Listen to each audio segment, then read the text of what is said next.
তো গত 19 তারিখ 19 জুন 2025 একটি গোপন সংবাদ ছিল যে ফকিরাপুল এলাকায় অবৈধ মাদক ইয়াবা ক্রয় বিক্রয় এবং লেনদেনের একটা গোপন সংবাদ ছিল, যেখানে রাতের বেলা এই লেনদেনের কার্যক্রমটা হবে। তা গোপন সংবাদের ভিত্তিতে আমাদের ঢাকা মহানগরীর গোয়েন্দা বিভাগের একটি টিম সেখানে অবস্থান করে। অবস্থানের এক পর্যায়ে অসংলগ্নভাবে কোনো এক ব্যক্তিকে সেখানে ঘোরাফেরা করতে দেখে। ঘোরাফেরার পর যখন তাকে জিজ্ঞাসাবাদ করে এবং জিজ্ঞাসাবাদে তার কথাবার্তার অসংলগ্নতা পাওয়া যায়, তৎপ্রেক্ষিতে তার দেহ তল্লাশি করে তাৎক্ষণিকভাবে তার কাছে কিছু ইয়াবা পাওয়া যায় এবং তার মোবাইল ফোনে এই সংক্রান্ত কিছু মেসেজ তারা দেখতে পারে। এবং তার তথ্যের ভিত্তিতে এবং আমাদের পূর্বের প্রাপ্ত গোয়েন্দা তথ্যের ভিত্তিতে আমরা যখন আমাদের যে তথ্য সেটি সঠিকতা পাই, সঠিকতা পেলে আমাদের টিম সেখানে অবস্থান করে।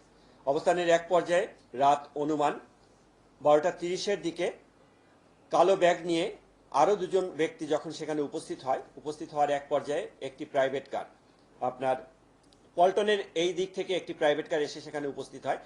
ঘটনাস্থলটি ছিল মূলত আমাদের এটা ফকিরাপুলের যে ডিআইটি এক্সটেনশন রোড হোটেল আল সাহারা ভবনের যে প্রিন্স জেন্টস পার্লার সেটির সামনে। এখানে উপস্থিত হলে যখন ব্যাগ লেনদেন করবে, তাৎক্ষণিকভাবে আমাদের যে টিমটি সেখানে অবস্থান করেছিল, টিমটি তখন চেস করে এবং ওই ব্যাগটি তার কাছ থেকে ছিনিয়ে নেয় এবং বাইরে অবস্থানরত দুজনকে পুলিশ হেফাজতে নিয়ে যায়। আর প্রাইভেট কারের সামনে মোটরসাইকেলটি চলে আসে। দুটি মোটরসাইকেল আমাদের এসে তার গতিরোধ করে তাৎক্ষণিকভাবে আমাদের কোনো এক সদস্য প্রাইভেট কারের চাবি নিজেদের হেফাজতে নিয়ে নেয়। মুহূর্তের মধ্যেই ভিতর থেকে অতর্কিতভাবে গুলিবর্ষণ শুরু করে। প্রাইভেট কারের মধ্য থেকে গুলিবর্ষণ শুরু করলে আমাদের যে টিম, আভিযানিক যে দল ছিল, দল তার পরিচয় প্রদান করতে করতে তারা আমাদের দল ও আত্মরক্ষার্থে গুলিবর্ষণ করে। গুলিবর্ষণের এক পর্যায়ে ক্রিমিনাল যারা ছিল তাদের গুলিতে আমাদের এএসআই আতিক তার পেটে গুলিবিদ্ধ হন এবং কনস্টেবল সুজন পায়ে গুলিবিদ্ধ হন এবং উক্ত টিমের যে নেতৃত্ব দানকারী আমাদের কর্মকর্তা এসি শোয়েব আহত হন। আহতের এক পর্যায়ে যখন গুলি বর্ষণ করতে করতে ক্রিমিনাল সামনের দিকে এগিয়ে গেলে পরে আমাদের টিম ধাওয়া করলে পরে সে গুলি বর্ষণ করতে করতে এক পর্যায়ে অন্ধকার গলির ভিতরে গিয়ে পালিয়ে যেতে সক্ষম হয়। ঘটনাস্থল থেকে পরবর্তীতে প্রাইভেট কারটি তল্লাশি করে এবং ওই ব্যাগ তল্লাশি করে 9000 পিস ইয়াবা পায়। প্রাইভেট কারটি জব্দ করে, আমরা আইনানুগ ব্যবস্থা নিই এবং ওই ঘটনাস্থল থেকে আটককৃত মোট তিনজনের নিকট থেকে আমরা গুলি বর্ষণকারী যে তার নাম পরিচয় এবং তার সঙ্গী অন্যজনের নাম পরিচয় আমরা জানতে পারি। জানার পর আমরা আমাদের তথ্য উপাত্ত এগুলো বিশ্লেষণ করে গোয়েন্দা তথ্যের ভিত্তিতে আমরা আমাদের অভিযান অব্যাহত রাখি। 19 তারিখের পর হতে অভিযানের এক পর্যায়ে 26 তারিখে আমাদের কিছুটা সার্থকতা আসে।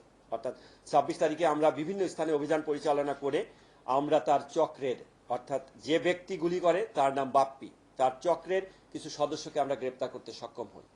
সেই চক্রের মধ্যে থেকে আমরা যেটা গ্রেপ্তার করি, নূর নবী অনিক নামে একজনকে গ্রেপ্তার করতে সক্ষম হই এবং অনিকের নিকট আমরা একটা 7.65 পিস্তল, 2টি ম্যাগাজিন, 14 রাউন্ড গুলি সহ তাকে আমরা আটক করি এবং তার সঙ্গীয় জাহাঙ্গীর, ইকবাল, তারেক, আরমান সর্দার নামে আরো কতিপয় সন্ত্রাসীকে আমরা গ্রেপ্তার করি। সকলে এই বাপ্পি গ্রুপের সদস্য এবং তাদের নিকট থেকে অস্ত্র, গুলি, 4000 পিস ইয়াবা, 3টি মোটরসাইকেল এবং একটি স্টিলের চাকু আমরা উদ্ধার করে তাদের বিরুদ্ধে আইনানুগ ব্যবস্থা গ্রহণ করি এবং তাদের নিকট থেকে আমরা অতিরিক্ত তথ্য উপাত্ত এগুলি সংগ্রহ করি।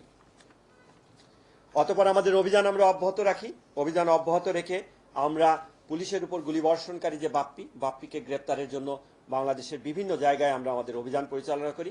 এই অভিযানের ধারাবাহিকতায় আমরা বরিশাল জেলা, সাতক্ষীরা, যশোর এবং ঢাকা সহ বিভিন্ন জায়গায় আমরা অভিযান পরিচালনা করে আমরা গত শুক্রবার দিবাগত রাত মানে শনিবার পরবর্তীতে আমরা তার যখন সন্ধান পাই যে উক্ত সন্ত্রাসী বাপ্পি তিনি কোনো একটি মাধ্যমে নিজেকে এই অপরাধের দায় থেকে রেহাই পাওয়ার জন্য দেশের বাইরে বর্ডার দিয়ে পালিয়ে যাওয়ার একটি চেষ্টা করছেন।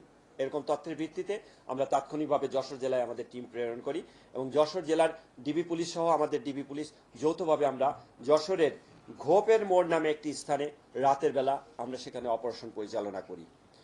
অপারেশন পরিচালনায় আমরা একটি দোতলা বাড়ি যেখানে অপারেশন পরিচালনা করি, দোতলা বাড়ির দোতলায় তার অবস্থান আমরা শনাক্ত করতে পারি। শনাক্ত করার এক পর্যায়ে আমরা যখন ব্যাপকভাবে প্রস্তুতি নিয়ে বাড়িটি ঘিরে ফেললে ভিতর থেকে উক্ত সন্ত্রাসী বাপ্পি তার অবস্থান সম্পর্কে জানিয়ে তিনি বরং সেটা থেকে রক্ষা পাওয়ার জন্য ভিন্ন রকমের একটি নাটক সাজিয়ে পুলিশকে হুমকি দেওয়ার চেষ্টা করে।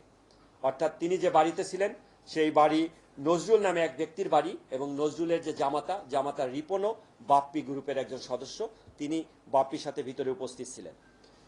উক্ত বাপ্পি ভিতরে গ্যাস সিলিন্ডারের গ্যাস ছেড়ে দিয়ে ঘরের মধ্যে গ্যাস যুক্ত করে পুলিশকে ভয় ভীতি প্রদর্শন করতে থাকে যে যদি পুলিশ অপারেশন পরিচালনা করে তাহলে তিনি আগুন জ্বালিয়ে দিয়ে ভিতরে শিশু, বাচ্চা এবং নারী যারা আছে তাদেরকে নির্মমভাবে হত্যা করবে মর্মে তিনি হুমকি ধামকি দিতে থাকেন। তার এক পর্যায়ে ফায়ার ব্রিগেডের সহায়তা আমরা নিই। ফায়ার ব্রিগেড সহ যখন আমরা অপারেশন পরিচালনা করি, অপারেশন পরিচালনায় স্থানীয় লোকজন এবং অন্যান্য যে আশেপাশের লোকজন সকলেই উপস্থিত হয়। উপস্থিতির এক পর্যায়ে দীর্ঘক্ষণ প্রায় 3 ঘন্টা অপারেশন পরিচালনা করার পর আমরা তাকে ভিতর থেকে বের করে এনে গ্রেপ্তার করতে সক্ষম হই এবং তার কাছ থেকে তাৎক্ষণিকভাবে একটি 7.62 পিস্তল এবং 2 ম্যাগাজিন গুলি আমরা তার কাছ থেকে উদ্ধার করি। উদ্ধারের পর তাকে যখন আমরা তাৎক্ষণিকভাবে জিজ্ঞাসাবাদ করি, জিজ্ঞাসাবাদের পর্যায়ে সে পুলিশের উপর যে গুলি বর্ষণ করেছে সে পিস্তলটি ঢাকায় তার ভাড়া বাসায় রয়েছে মর্মে আমাদের কাছে স্বীকার করে।